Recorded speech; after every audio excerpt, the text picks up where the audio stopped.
Damn. It kind of makes me question, if they are so powerful, why haven't they been able to find Frodo?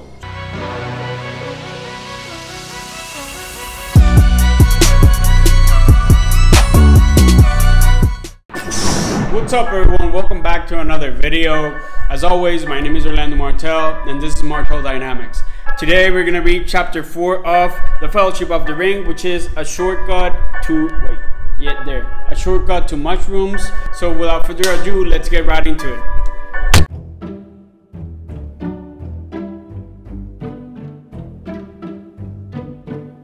Okay, so this chapter starts with Frodo, Pippin, and Sam Gamgee waking up from where the elves left them. You know that in the last chapter they encountered elves, they talked to elves. Frodo specifically talked a lot about this mysterious enemy with the elf leader, which was Gildor. And yeah, they fell asleep because they were tired, they had a long day, and etc, etc. Chapter 4, they wake up and they have nothing to do, but the elves left them food, so now they are just eating before they continue the journey. What I'm starting to see is that I don't really get it. I don't know if I'm interpreting it correctly, but I think Sam Gamgee is like having second thoughts on coming with Bilbo. Why do I keep saying Bilbo? It's Frodo. The 19 chapters of The Hobbit left me with Hobbit equals Bilbo, not Frodo. This Frodo character is still new to me. I think Sam Gamgee is having second thoughts on coming with Frodo on this journey because he's saying things. I mean, Frodo himself saw Sam Gamgee as not being himself. He seemed thoughtful, he seemed just quiet. And Sam Gamgee is saying that his family said to him to never leave him, and that he said, Sam Gamgee, and I quote, "Leave him? I never mean to. I am going with him. If he climbs to the moon and if any of those black riders try to stop him, they'll have Sam Gamgee to reckon with," I said, and they laughed. So he's saying this, but at the same time, Frodo looked at Sam rather startled, half expecting to see some outward sign of the odd change that seemed to have come over him. It did not sound like the voice of the old Sam Gamgee that he thought he knew, but it looked like old Sam Gamgee sitting there, except that his face was unusually thoughtful. And when Frodo asked Sam Gamgee about, you know, what was going on, Sam answered, "Yes sir, I don't know how to say it, but after last night I feel different. I seem to see ahead in a kind of way. I know we are going to take a very long road into darkness, but I know I can't turn back. It isn't to see elves now, nor dragons, nor mountains that I want. I don't rightly know what I want, but I have something to do before the end, and it lies ahead, not in the Shire. I must see it through, sir, if you understand me." Look, I don't really get Sam Gamgee because till this point, he's not a slave, but he's kind of, you know, Frodo's employee. He does everything Frodo asks him to do. I mean, he was even forced to come on this adventure mission, escape from the dark figure. So point is, Sam is having second thoughts on being here, and I think he was at first excited to see the world, let's say, and elves specifically, because he hadn't seen elves before. But now that he's seen elves, he's like, okay, what else is there? You know what I mean? I don't really know if this loyalty that he has to Frodo is real loyalty, or if it's just pseudo loyalty in the sense that it's bought. It's just because he's an employee. Am I right? Please let me know in the comments if I'm getting it wrong or something. I left off at the part in the I think 3rd page where they are deciding which road or which path to take to where they want to go, which I'm thinking, and if I'm not wrong, it's Buckleberry, right? So they're going to Buckleberry, but they don't know what path to take because it's dark figures, dark riders, whatever, are following them, and they don't want to, you know, meet the riders again, because if they are alone, they could be hurt or something. They want to take some kind of shortcut, and Peeping is still saying shortcuts make for long delays. And I mean, they're just kind of fighting of which road to take. And just to see what they were talking about, I tried to look at the map at the end of the book, and look, I don't see where Woodall is. I don't see where Marriage is. It's M-A-R-I-S-H. Marish, whatever. However it's pronounced, I don't see where it is. I did see the Brandywine Bridge. Another thing that I don't see is the Golden Perch at the map. East Farthing, I don't see it in the map. Woodall, I don't see on the map. So I don't know where they're walking to. I mean, I don't know what road they're taking. And it's, you know, I'm talking about this map. You know, I'll put it on the video, but I don't see any of those places in this map. I can't follow them. So that's where I left off. I'll continue reading.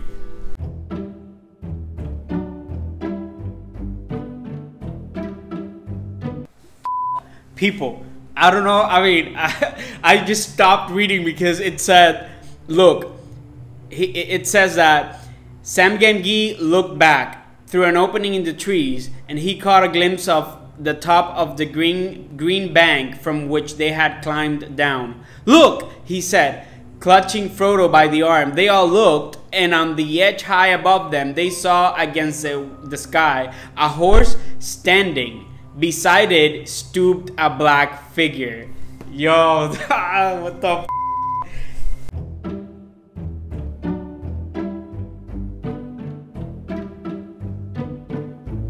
Okay, so I got caught up and I read like 5 pages, but after they saw the dark horse, a black figure, they just went for it. They ran to the trees, they escaped, and they found like safe haven of sorts, and they protected themselves, and they stopped to rest. And apparently they found something that the elves left them. Look, I'm guessing it's alcohol, but I don't want to assume anything because it's weird. I'll read it to you. They went on for perhaps another couple of miles. Then the sun gleamed out of a ragged clouds again, and the rain lessened. It was now past midday, and they felt it was high time for lunch. They halted under an elm tree. Its leaves, though fast turning yellow, were still thick, and the ground at its feet was fairly dry and sheltered. When they came to make their meal, they found that the elves had filled their bottles with a clear drink,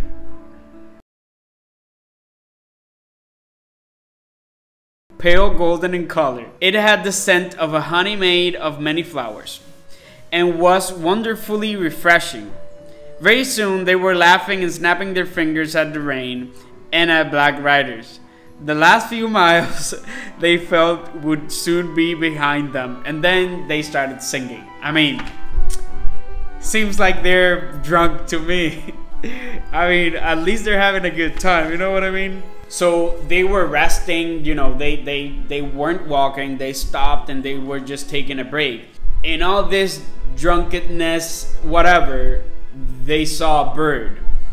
But they saw a bird that they haven't seen before. You know what I mean? So it was singing, and it wasn't just singing. It was like, it was advertising or just exclaiming something. It was telling them something. Even Bilbo said like that wasn't a song. Those were words. It's just I couldn't catch up with them. It reminded me of The Hobbit when the eagles talked to the dwarves. This wasn't an eagle, but still, I'm assuming that other species of birds can talk too. When the bird gave them the second sign, what they interpreted as a sign, suddenly they got scared. It was just, you know, it was like they sensed danger. Maybe that was the exact same message that the bird was trying to communicate to them. So they left and they started walking again, and they came to this gate, to this like farm. Pippin stopped in the path, and he said, "I know these fields and this gate," he said. "This is Banfurlong, old farmer Maggot's land. That's his farm away there in the trees. And Frodo apparently has a history with this farmer because he used to steal his mushrooms or something like that, and he showed him to the dogs. The dogs scared him. He didn't want to be there again. And now they encountered this farmer. He invites them inside to have a drink of ale or something. And when Pippin says that, oh, then this is Frodo Baggins, this farmer just got interested, and he says, well, if that isn't queerer than ever, he exclaimed. Mr. Baggins, is it? Come inside. We must have a talk. And that's where I left off. So I'll continue reading.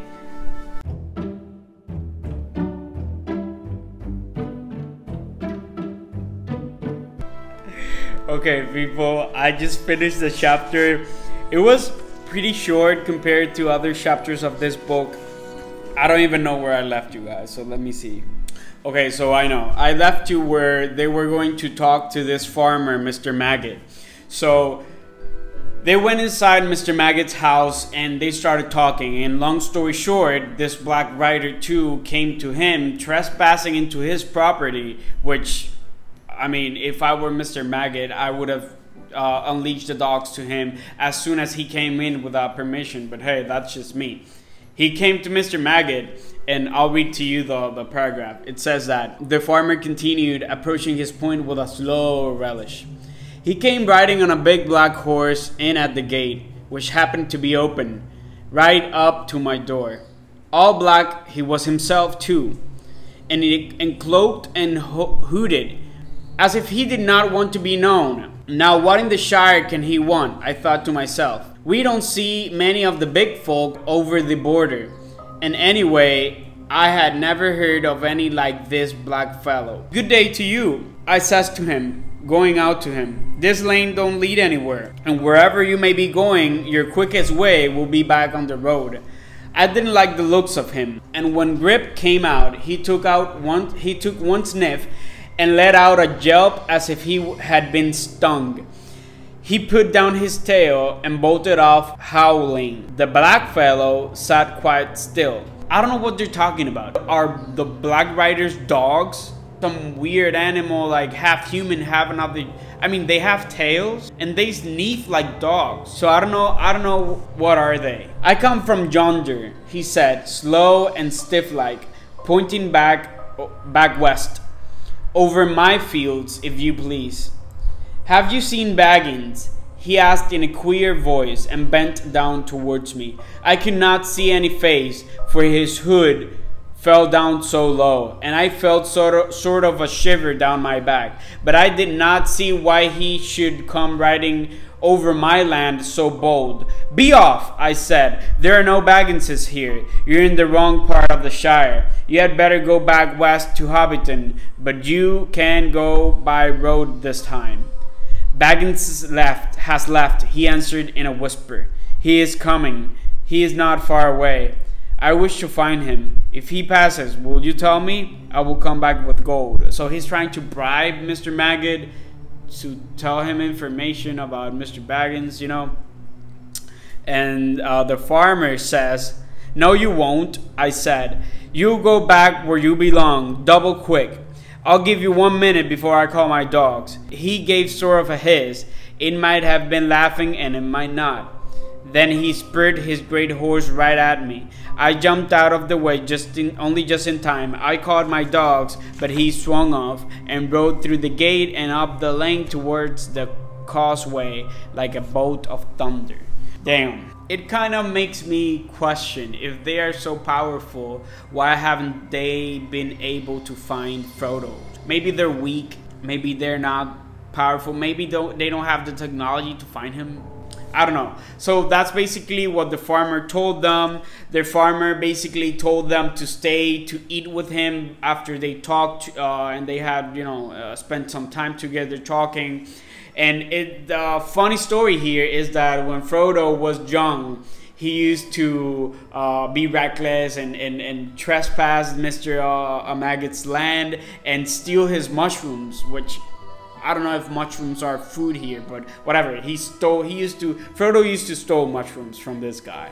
So now that they are, you know, it's been 30 years since that. So now that they are in you know, in good friendship, they talked about this situation, this weird situation, and Mr. Maggot asked them to stay with it and eat with him and have dinner with him and his family, and offered to drive them to the ferry, which, by the way, this I mean, I apologize for my innocence, I guess, but is the ferry like a boat, or is it ferry like another, just the name of the land? Because I thought it was a boat, but then I found out that it wasn't a boat. Whatever. They ate, and then he drove them 5 miles to the ferry, and when they were there, they heard hoofs. And they were like, and they thought it was another Black Rider. So they put blankets over Frodo so they couldn't find him or anything. Which I don't think it would have been effective, because they sniff and they, I don't know, dogs, they know if it's Frodo or not, I guess. So it wouldn't have been effective, but it turned out it was Merry Brandybuck, with which Frodo will go to live and stay there. So, you know, it was kind of a scary moment, but it turned out okay. It's funny that at the end of this chapter, it says that they watched the pale rings of light around his lanterns as they dwindled into the foggy night. You know, this is Mr. Maggot, you know, driving away from leaving Frodo and Sam and Pippin with Merry Brandybuck. And it says, suddenly Frodo laughed. Because Mr. Maggot left him something from Mrs. Maggot. And it says that suddenly Frodo laughed. From the covered blank basket he held, the scent of mushrooms was rising. So it's kind of you know, happy moment that 30 years ago Frodo used to steal mushrooms, and now, you know, they were handed to him in sense of, in a good sense, you know, in something like a farewell offering or a farewell gift or something. So people, that was basically chapter 4. I don't really know where this is getting into, because what I'm seeing is that j.r.r. Tolkien's, I guess, that style is what I've read other people say in the comments. You know, he's not straight to the point. He's not well into the plot. He's well into world building, which I have to say, I love that. You know, I talk about this a lot with one of my best friends, and I say that, you know, world building is one of the most important things, because it's not the same thing when if I make up a story and say, oh, I don't know, I'm studying with 2 friends in my room, and that's it. It's another thing if I explain how the room is, what's the smell of the room, what's the vibe of the room, where am I in the world, and then I say I am studying with 3 friends. In that scenario, you can imagine yourself being in that room and being with them and being with the character. It's just you immerse yourself in that thing.